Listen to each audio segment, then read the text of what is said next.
Okay, class! Namiss nyo ba ako? Bumalik na si ma'am! At dahil first meeting natin, hindi muna ako magli-lesson. Gusto nyo ba yon? Ma'am, pwede po kami kumain sa kantin? Sure! Oh, yung mga gustong kumain, kumain na. Gawin nyo na lahat ng gusto nyo gawin. Basta, today lang yan ha. Next week, magli-lesson na tayo. Grabe, ang bait talaga ni ma'am, no? True, be. Kaya favorite ko yan si ma'am eh. Tara na, kain na tayo. Okay, class. What is the powerhouse of the cell? Scarlett? Ano ba yun? Starts with letter M. Mitochondria? Very good! Kaya mo naman pala eh. Thank you, ma'am. Oh, class, mag-e-exam kayo ha. Dinalian ko na to para sa inyo. Lahat ng nasa lesson natin, nandito. Okay, get one and pass. Oo nga, ang dali lang. Makaka-perfect pa ata ako. A few moments later. Okay, time's up. Pass your papers. Wow naman, lahat kayo nakakuha ng high scores. Magaling ka kasi magturo, ma'am. Okay, class, dahil Friday ngayon, gusto ko mag-enjoy kayo sa weekends. Kaya naman, hindi ako magbibigay ng assignment. Yes, thank you, ma'am. Makakagala ako. At isa pa, class, malapit na mga anak si teacher, oh. Magli-leave muna ako ng ilang months. Ha? Habang wala ako, si Ma'am Diana muna ang papalit sa akin. Maging mabait kayo sa kanya, ha? Hi, class. Namiss niyo ba ako? At dahil first meeting natin, may surprise quiz kayo. Nandito na naman yung pet peeve ko. Hindi! Hindi! Hala, iba na section ko. Saan yung section 1? Ba't napunta ako dito? Ito na ba yung section 1? Good afternoon, everyone, especially to all of the panelists, advisors, and especially to our co-researchers who attend this virtual conversation. So, good afternoon, everyone. Namamatay ng dahil sa iyo, ma'am. Ibig sabihin po nito ay kabayanihan ng mga Pilipino na isinakripisyo ang kanilang buhay para sa kalayaan ng ating bansang Pilipinas. Huwag lang tayo puro salita! Dapat ipinapakita din natin sa ating ginagawa! Ikaw, bago ka lang dito, di ba? What is the biggest mistake? Ma'am, the biggest beef stick. Anong pipstick, ha? Alis na ako dito. Nay, magpapaalam sana ako. Aalis po kami ng mga barkada ko. Sige anak, papayagan kita. Basta hugasan mo yung mga plato doon. Sige po, Nay. Ay, salamat. Tapos na. Ma, aalis na po ako, ha?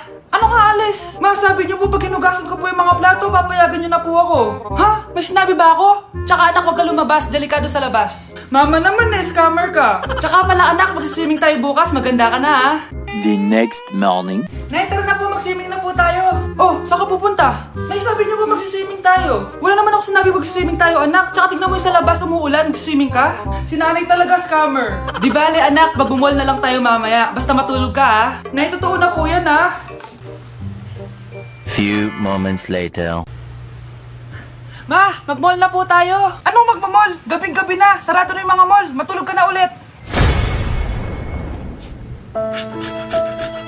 Pourquoi je suis trop loin? Pourquoi? Donne de mes copines, oh mes copines, oh mes copines. Je veux la bonne de mes copines.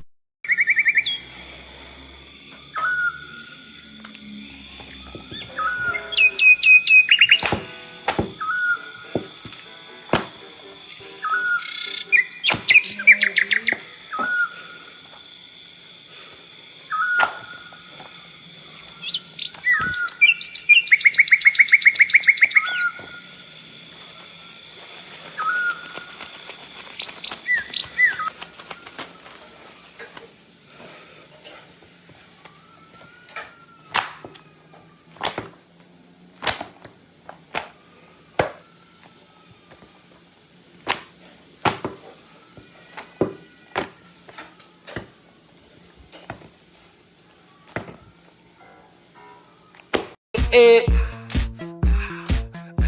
like sugar on my tongue, your body so sweet. Ayan! Kaya pala ang laki ng bill ng kuryente natin. Nakabukas pala na matagal yan. Anay, uso kasi to yung sugar on my tongue. Sugar on my...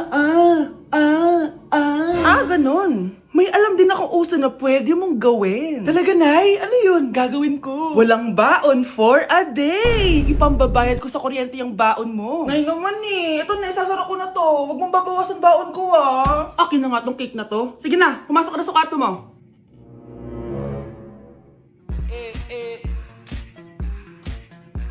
like sugar on my tongue, tongue, tongue.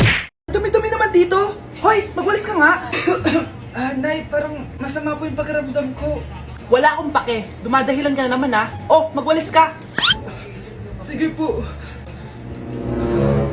Oh, magpunas ka din dyan ha. Nay, lumalala po yung sakit na nararamdaman ko.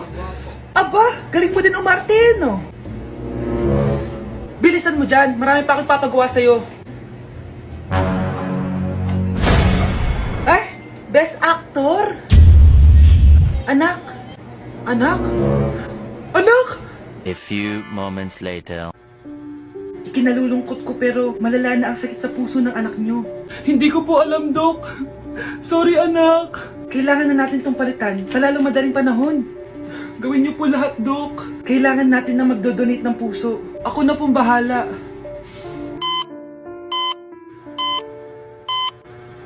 Nay? Oh, gising ka na pala. Nasaan ako? Nasaan ang nanay ko? Nanay mo yung nagbigay ng puso sa'yo.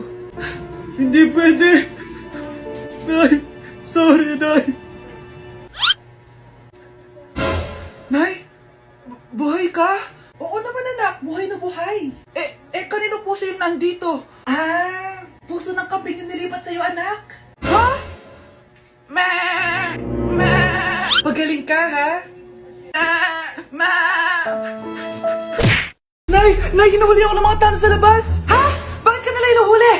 Di ko po alam, Nay. Yung totoo, anong ginawa mo? May nasagasaan po ako, Nay! Ay, Diyos kong bata ka! Sige, magtago ka na! Sige po, Nay. A few moments later. Tao po! Ano po yon? May nasagasaan kasi anak mo. Nandito ba siya? Grabe naman. Kaso, wala siya dito eh. Para sigurado, pwede ba ako pumasok dyan? Sige.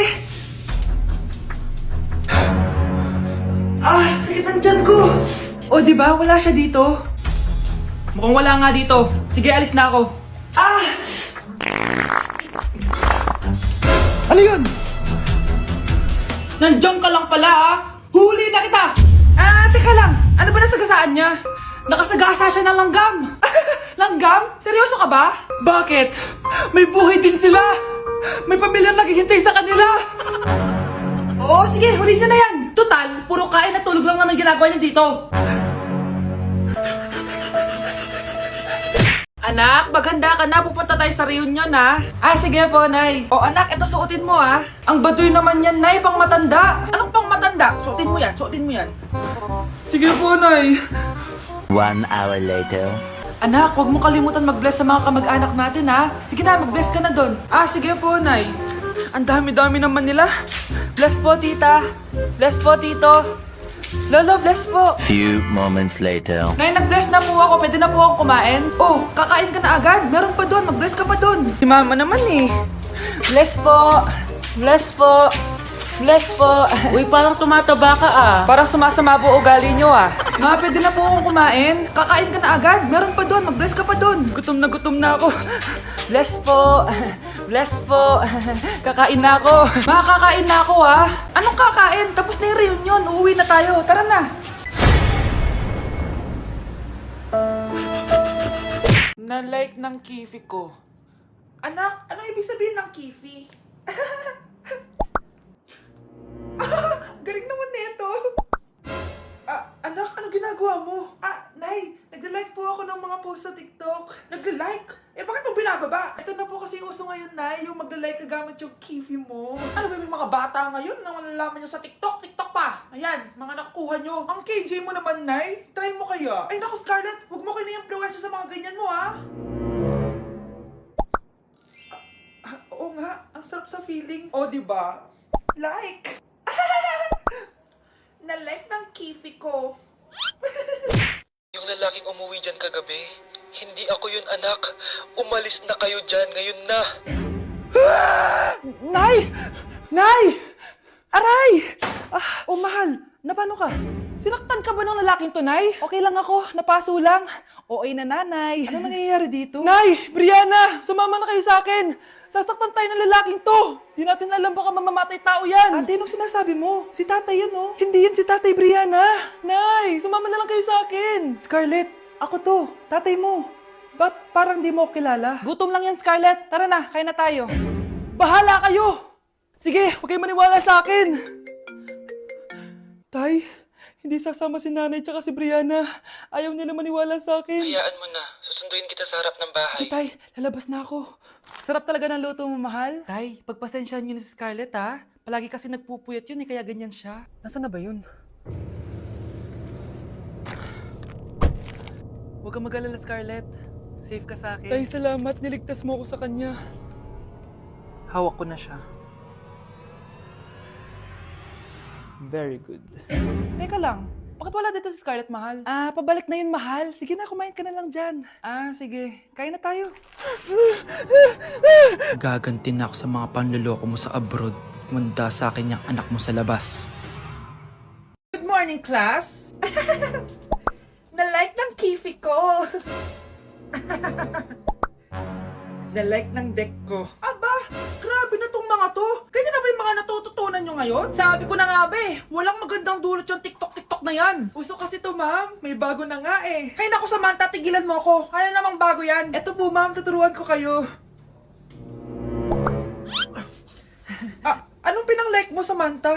Yung esophagus ko po, ma'am. Esophagus? Grabe yung talent nyo, ha? Ikaw naman, ma'am. Try mo din. Sige. Ma'am, mali po kayo. Ma'am, sumobra po kayo. Hindi na po esophagus yan. Bitukan na po yan.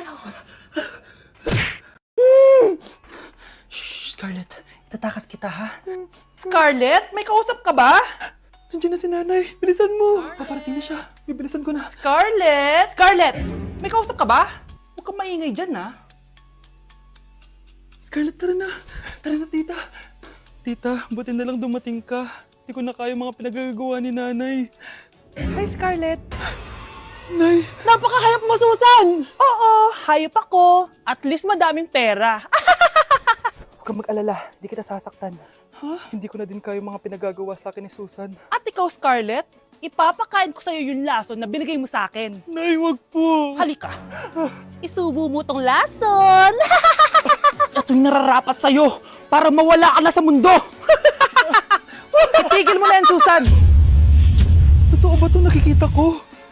Buhay ka, Tay? Oo, buhay na buhay. Paano nangyari yun? Hindi pwede. Pinatay na kita! Simula pa lang ng una, alam ko naman na pera lang ang habol mo sa akin, Susan. Kaya nung naparalyze ako, alam ko na pagkakataon mo na yon para lasunin ako. Kaya inutusan ko yung pulis para ipalit ako sa bangkay. Hawak ko din dito yung mga papeles na magpapatunay na ninanakawan mo ako ng pera. Sumama ka sa akin sa presinto. Tandaan nyo to! Hindi ba ako tapos? Anak, sorry. Kinailangan ko magtago sa'yo. Okay lang, Tay. Ang importante, buhay ka.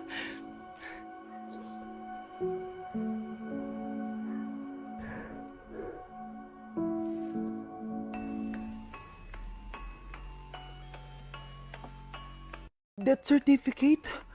Hindi naman patay si tatay ah. Anak, alam kong nasa kwarto ka ng tatay mo.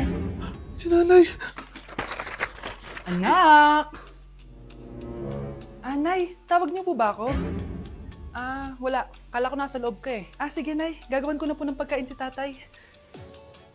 Kailangan ko malaman ng totoo. Sorry, Nay. Kailangan kong gawin ito sa'yo. Nay, ito na po pala yung pagkain ni tatay. Ginawan din po pala kita. Buti naman naisip mo pa ako. Thank you, anak, ha. Welcome, Nay. Mahal, kain na tayo. Gumana yung plano ko. Kailangan ko na humingi ng tulong. Ang galing mo din, Scarlett, no? Pero mas magaling ako. Nay, hindi ka nahimatay. Anong akala mo sa akin? Tanga? Inamoy ko yung pagkain na binigay mo sa akin. At kaamoy niya yung lason na nilalagay ko sa pagkain ng tatay mo. Ang sama mo, Nay! Well, kailangan ko ang pera ng tatay mo. Inasawa ko lang naman yan kasi mayaman siya. Ipapakulong kita sa ginawa mo kay tatay. Sa tingin mo, maniniwala sa'yo ang mga pulis? May CCTV tayo sa bahay. Kitang-kita dyan na ikaw ang gumagawa ng pagkain ng tatay mo. Kanina pa nasa kulang mga pulis. At naririnig nila lahat ng sinasabi mo. Mga pulis? Nasaan na siya? Nakakatakot! Matalino ako, Scarlett. Alam kong gagawin mo yan. Binayaran ko ang mga pulis para din nila